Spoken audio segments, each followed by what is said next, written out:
When disaster strikes, do you sit back and wait for others to act? Or do you try, even if your effort feels too small?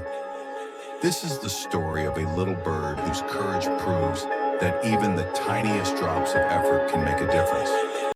Once upon a time, in a beautiful forest, life was peaceful.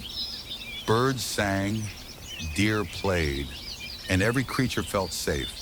But one day a terrible fire broke out. Flames spread quickly, swallowing trees and bushes. Animals ran in every direction, desperate to save their lives. People from the nearby village rushed to help with buckets and cloths, but the fire was too strong. Panic filled the air. Up in her nest, a tiny bird sat trembling. She watched the flames with fear in her eyes. For a moment she thought, if I fly away, at least I will survive. But then she whispered to herself, if I leave, my home will burn, and so will the homes of others. I cannot save the whole forest, but I must at least try. Without wasting a second, she flew to the river. She dipped her beak into the water, carried just a few drops, and released them over the flames. It was nothing. The fire roared on, but she didn't stop. Again and again, she flew back and forth. River to fire, fire to river. Her wings ached. Her body was tired. Still she continued. On a nearby branch, an old owl was watching. He laughed. What a fool you are. Do you really think your tiny beak of water can fight this giant fire? The little bird paused.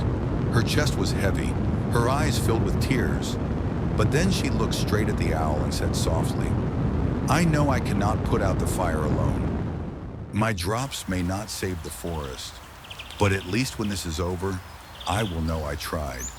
I will not sit idle, waiting for others. I will do my part, no matter how small. The owl went silent. For the first time, even he had no answer. Remember, even God helps those who help themselves. Life does not reward waiting for miracles, it rewards action. Your effort may be small, but your courage will always be big. And one day your drops of water might be the very thing that turns the fire into ashes.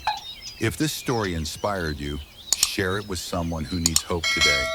And in the comments type, I will keep trying.